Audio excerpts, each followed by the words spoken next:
Taylor and Lou Mackenzie, what a cool friend vibe they had. I mean, they were just buddies. Mackenzie just loved him, and he thought she was the funnest, cutest kid ever, and they just really got along. And so it was a really natural vibe you could feel between them.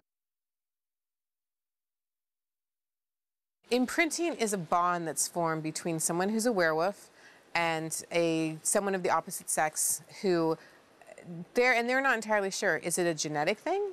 Is there some other purpose to it? Is there no rhyme or reason at all, which is what they start to wonder by the end of Breaking Dawn. But that bond is absolute, and the wolf in question cannot live if something happens to the other person. And he's also bound by that person's wishes to a degree that's not normal or human. He's incapable of harming her, hurting her feelings. Even the smallest thing he cannot do. He can't be angry with her. His only purpose at that point then becomes to keep that person safe and happy by whatever means possible. And so with Jacob, once he imprints on Renesmee, his whole life is wrapped up in that little girl's safety and happiness.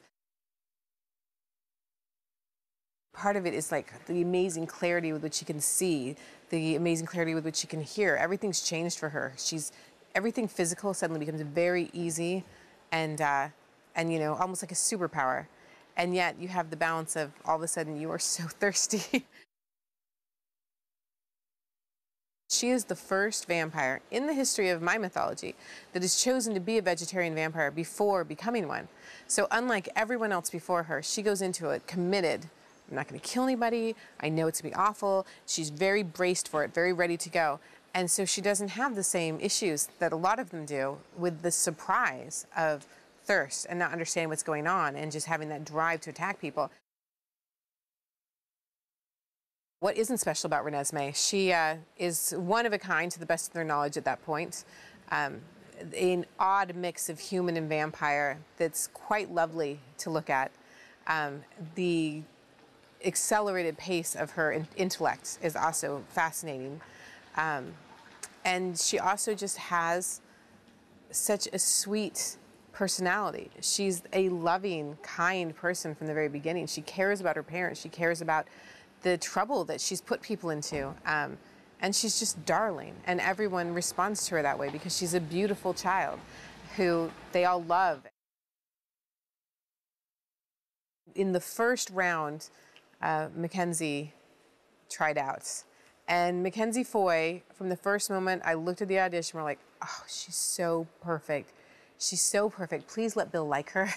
She's so perfect. And then Bill was having the same conversation. Billy, please let Stephenie like her because she was wonderful and she can act. And that was a really big deal because finding a child who could pull off saying goodbye to her mother, thinking her whole family's going to die, that's a lot to ask of a 9-year-old. The Cullens are now in jeopardy, and it's a bigger issue. Before, they've been in a situation where Bella's at risk, and they're putting themselves in jeopardy to protect this person. But, you know, maybe somebody get hurt, but they're not going to get wiped out. This is a situation where they are going to be annihilated. The Volturi are coming. They have these abilities that just trump anything the Cullens can do, and they are just going to decimate them. There's nothing they can do. They can't run. They can't hide. They've just been sentenced to death. So the only thing that they can think of maybe if they know they haven't committed this crime that they're being punished for. Of course, there's this doubt. Is that really what this is about? Is that why they're coming? Is it because they really sincerely believe we've committed an unpardonable crime? Or is this, you know, taking care of the competition, in which case it doesn't matter what we've done? And they discover that Bella is even more special than she thought. She thought, I'm a vampire now, I'm strong, finally, but just amongst the vampires still, you know, untrained, very young, hasn't had these centuries of fighting skill, not enough time to learn those things at all. Really, she's not that much of an asset in this new situation. Once again, she doesn't have the ability to save people till they find out that this thing she's done all along, where no one can read her mind, is a shield, which she wasn't aware that that's what it was called. And then she learns that she can do something with it and maybe be able to protect some people that'll keep her family safe.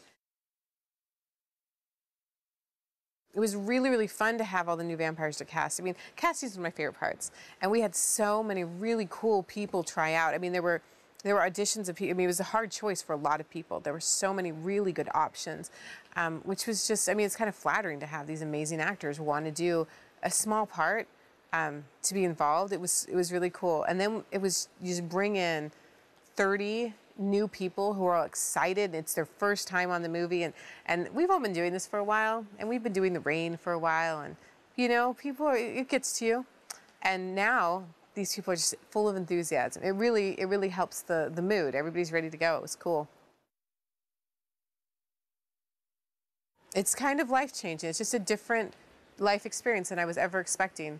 And I think I'll have more time to really weigh that as it's coming to an end now, and maybe taking a break and sort of, wow, you know, where exactly is my life now? And after all of this kind of crazy dreamlike life.